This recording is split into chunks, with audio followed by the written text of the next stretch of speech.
बड़ी चीज यह भी है कि इस आंदोलन में विदेशी फंडिंग की भी बात सामने आई।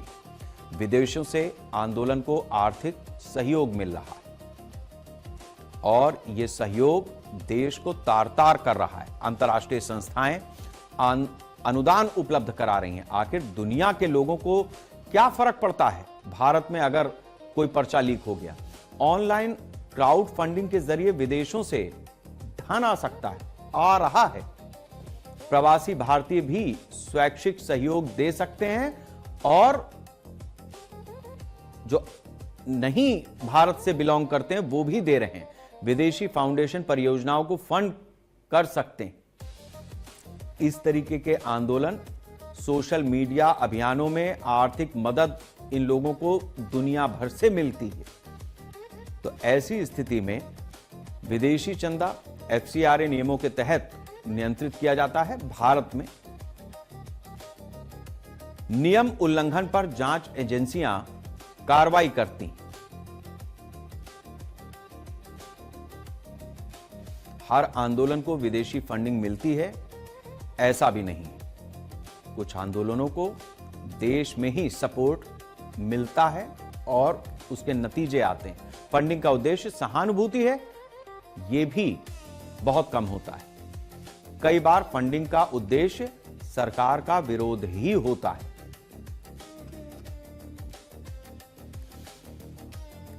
जंतर मंतर पर जिस तरीके से फूड डिलीवरी हुई है वो अपने आप में यह बताने के लिए काफी है कि किस तरीके से यह विदेशी फंडिंग हमारे देश में, देश के भीतर एक अराजक स्थिति पैदा करने के लिए तैयार की गई। लगातार ऑनलाइन फूड डिलीवरी पहुंचती रही। जंतर मंतर पर कई राज्यों से ऑर्डर भेजे गए। कोई तमिलनाडु में बैठा है, उसने ऑर्डर कर दिया। कुछ ऑर्डर विदेशों से भी आए और वो कौन से देश हैं? अमेरिका है, ब्रिटेन है। ऑर्डर स्विगी, जोमेटो जैसे ऐप्स के जरिए दिए गए इन आंदोलनकारियों को। कतर है, बहरीन है, सऊदी अरब, पिज्जा, बर्गर, बिरयानी, समोसे, थालियां भेजी गई। कई ऑर्डर गुमनाम समर्थकों के नाम से वहां पर पहुंचे हैं, मतलब उसमें ट्रेस नहीं हो रहा है। खाना इतना पहुंचा है कि अतिरिक्त स्टॉक जमा हुआ है। आंदोलनकारियों को खाना बांटना तक पड़ गया। अपना पेट, उसके बाद औरों को। आयोजकों ने नए फूड ऑर्डर रोकने की अपील की है, इतना खाना पहुंचा है। आप समझिए कि यह किस तरीके की स्थिति है। लगातार ऑनलाइन डिलीवरी जिस तरीके से हुई है बीते 24-48 घंटे में, वो अपने आप में यह बता रहा है कि ये सारी चीजें सीधी सीधी नहीं है। एक और बड़ा विषय है, विदेशों से आपने मान लीजिए कोई एबीसी नाम के खाने की दुकान है, ब्रिटेन में बैठे हुए या सऊदी अरब में बैठे हुए किसी व्यक्ति ने 5 लाख रुपए उसके पास भेज दिए। उसने 1-1.5 लाख रुपए का खाना भेज दिया मौके पर। कोई देख तो रहा नहीं, खाना आ गया।